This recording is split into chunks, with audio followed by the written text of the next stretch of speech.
Hello guys, welcome back to the day to day review. Telugu film industry పైన సడన్గా IT దాడులు అయితే జరిగినాయి. అంటే ఒకే టైంలో మల్టిపుల్ ప్లేసెస్లో మల్టిపుల్ పర్సన్స్ మీద జరిగింది కాబట్టి ఇది కొంచెం మాట్లాడుకోవాల్సిన విషయం. అంటే ఎవరిపైన ఐటీ దాడులు జరిగినాయి, ఎవరెవరు ఎంత నష్టపోయారు, అసలు ఐటీ దాడులు ఎందుకు జరిగినాయి, దీని వెనక ఎవరున్నారు, రేవంత్ రెడ్డి గారు ఉన్నారా, లేకపోతే తెలంగాణ ప్రభుత్వం ఉందా, లేదా తెలుగు ఫిలిం ఇండస్ట్రీ పతనం అయిపోవాలని ఎవరన్నా కోరుకుంటున్నారా, తెలుగు ఫిలిం ఇండస్ట్రీకి సంబంధించిన పెద్ద పెద్ద ప్రముఖులు కావచ్చు, లేకపోతే పెద్ద ప్రొడ్యూసర్లు కావచ్చు, ఇదంతా కావాలని నడిపిస్తున్నారా, లేదా తెలుగు ఫిలిం ఇండస్ట్రీ పడిపోవాలని తెలంగాణ ప్రభుత్వం కోరుకుంటుందా, రేవంత్ రెడ్డి గారి ప్రభుత్వం కోరుకుంటుందా? ఈ విధంగా చాలా రూమర్స్, చాలా కామెంట్స్, చాలా నెగిటివ్ అయితే స్ప్రెడ్ చేస్తున్నారు సోషల్ మీడియాలో. అసలు ఈ ఐటీ దాడులు ఎందుకు జరిగినాయి క్లియర్ గా ఈ వీడియోలో మాట్లాడుకుందాం. మనం మెయిన్ టాపిక్ లోకి వెళ్లే ముందు ఒకే ఒక స్మాల్ రిక్వెస్ట్ అండి, వీడియోని ఎక్కడ స్కిప్ చేయకుండా చివరి వరకు చూడండి. ఆ తర్వాత మీ అభిప్రాయం ఏందో కామెంట్ చేయండి. ఇంకా లేట్ చేయకుండా మెయిన్ టాపిక్ లోకి వెళ్దాం. మీరు కూడా లేట్ చేయకుండా ఈ వీడియో ఒక లైక్ చేసి మెయిన్ టాపిక్ లోకి రండి.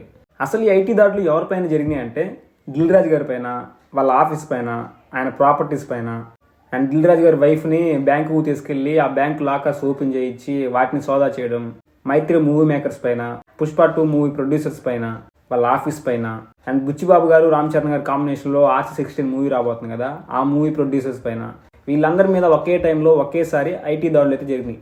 ఒకే టైంలో ఒకేసారి ఎందుకు చేస్తారు అంటే ఒక చైన్ సిస్టమ్ ఉండడం వల్ల. ఫర్ సపోజ్ ఒక పర్సన్ మీద ఐటీ దాడి జరిగింది అనుకోండి, మిగతా వాళ్ళు అలర్ట్ అవుతారు. సో అలా జరగకూడదని చెప్పేసి ఒకే టైంలో మల్టిపుల్ ప్లేసెస్ లో చేస్తారు. కానీ కేవలం వీళ్ళపైన ఎందుకు అంటే దిల్ రాజు గారు కావచ్చు, మైత్రి మూవీ ప్రొడ్యూసర్స్ కావచ్చు, లేదా RC16 సంబంధించి ప్రొడ్యూసర్స్ కావచ్చు, వీళ్ళ మీద ఎందుకు జరిగినాయి? వీళ్ళకున్న చైన్ లింక్ ఏంటిది, వీళ్ళకున్న సంబంధాలు ఏంటి, ఎందుకు వీళ్ళ మీదే చేశారు? ఈ క్వశ్చన్ అయితే చాలా మందికి రైజ్ అవుతుంది మైండ్ లో.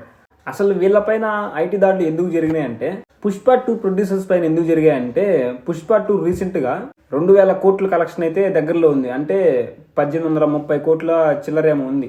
ఇంత కలెక్షన్లు వచ్చినాయి కాబట్టి వాళ్ళు ట్యాక్స్ సరిగ్గా కడుతున్నారా లేదా, అసలు వాళ్ళ కలెక్షన్స్ కరెక్టా లేదా, ఇవన్నీ తెలుసుకోవడం కోసం ఐటీ దాడులు అయితే జరిగినాయి. కానీ చాలా మంది ఏమంటున్నారంటే సోషల్ మీడియాలో కామెంట్స్ ఎట్లా ఉన్నాయంటే పుష్ప టీం వాళ్ళకి అంత కలెక్షన్లు రాలేదు, 1830 కోట్లు ఇన్ని కోట్లు అయితే రాలేదు.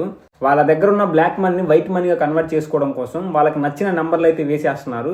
దానివల్ల బ్లాక్ మనీ కాస్త వైట్ మనీగా కన్వర్ట్ అవుతుంది. దానికి ఎంతో ఒకటి ట్యాక్స్ కడతారు. పుష్ప 2 మూవీకి 1800 కోట్లు అయితే రాలేదు, ఈ విధంగా మాట్లాడుతున్నారు. ఇంకొంతమంది ఏ విధంగా మాట్లాడుతున్నారంటే పుష్ప 2 మూవీకి చాలా పెద్ద కలెక్షన్లు అయితే వచ్చినాయి కదా, దాన్ని చూసిన మెగా ఫ్యామిలీ వాళ్ళకి నచ్చక పలానా ప్రొడ్యూసర్స్ మీద ఐటీ దాడులు చేయండి అని హింట్ ఇచ్చినట్టు, వాళ్ళే కావాలని ఇట్లా ప్లాన్ చేసినట్లు ఈ విధంగా అయితే మాట్లాడుకుంటున్నారు. దిల్ రాజు గారి పైన ఎందుకు ఐటీ దాడులు జరిగినాయి అంటే దిల్ రాజు గారు ఇప్పుడే చాలా నష్టాల్లో అయితే ఉన్నాడు, చాలా బాధలు పడతా ఉన్నాడు. ఆయనకి అంటే ఈ మూవీలో పైన ఇంకో మూవీలో వస్తాయి అనుకోండి, అది వేరే మ్యాటర్. కానీ ఈయన పైన ఐటీ దాడులు ఎందుకు జరిగినాయి అంటే చాలా మంది చాలా రకాలుగా మాట్లాడుకుంటున్నారు. గేమ్ చేంజర్ మూవీకి Day 1 టికెట్స్ బుకింగ్ చూసుకున్నా, లేకపోతే నెగిటివ్ టాక్ చూసుకున్నా, Day 1 180 కోట్లు వచ్చినట్లయితే ఆనవాళ్ళు అయితే లేవు. అంటే మూవీ మేకర్స్ ఏమో 180 కోట్లు వచ్చినాయని చెప్పారు, కానీ అంత వచ్చే పాసిబిలిటీ ఉందంటే లేదని మాట్లాడుకుంటున్నారు. సేమ్ ఇక్కడ కూడా వాళ్ళ దగ్గర ఉన్న బ్లాక్ మనీ వైట్ మనీగా కన్వర్ట్ చేయడం కోసం Day 1 180 కోట్లు వచ్చినట్లు, తర్వాత దాన్ని పెంచుకుంటూ పోయినట్లు ఈ విధంగా అయితే మాట్లాడుకుంటున్నారు. అండ్ ఇంకోటి ఏంటంటే వేరే ప్రొడ్యూసర్లు దిల్ రాజు గారి పతనం కోసం, అంటే దిల్ రాజు గారు అంటే చాలా పెద్ద ప్రొడ్యూసర్, చాలా పెద్ద యూజ్ అమౌంట్ పెట్టే ప్రొడ్యూసర్ కాబట్టి ఆయన పతనం కోరుకునే వాళ్ళు, ఆయన డౌన్ఫాల్ అవ్వాలనుకునే వాళ్ళు, ఆయన బాధపడుతుంటే చూసి నవ్వేవాళ్ళు ఆయన మీద కావాలని ఇట్లాంటి ఐటీ దాడులు చేయమని ప్లాన్ చేస్తున్నారు. ఇది కూడా ఒక కుట్రే, ఈ విధంగా మాట్లాడుకుంటున్నారు.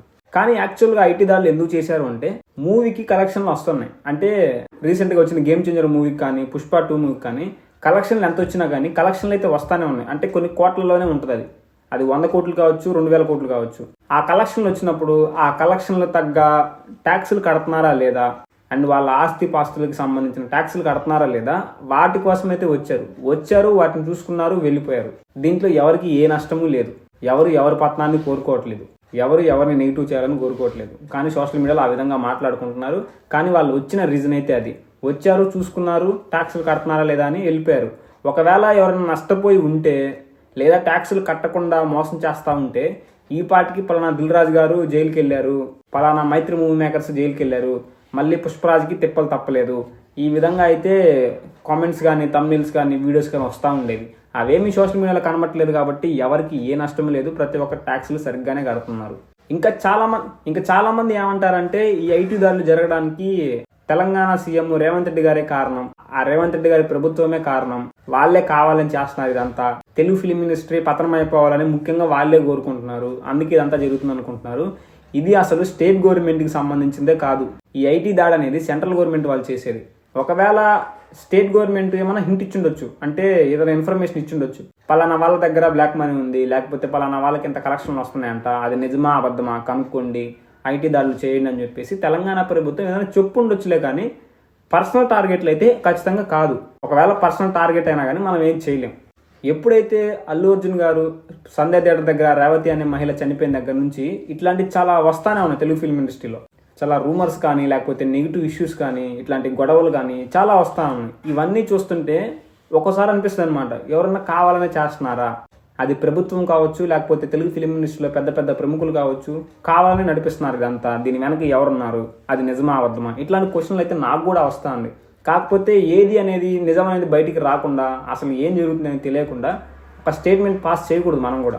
అందుకే ఖచ్చితంగా ఇది రేవంత్ రెడ్డి గారి ప్రభుత్వమే చేస్తుంది, లేకపోతే తెలుగు ఫిలిం ఇండస్ట్రీలో ఉన్న ప్రముఖులు చేస్తున్నారు, పెద్ద పెద్ద హీరోలు చేస్తున్నారు, పెద్ద పెద్ద ప్రొడ్యూసర్లు కావాలని ఇట్లా చేస్తున్నారు, ఈ విధంగా మనం మాట్లాడుకోకూడదు.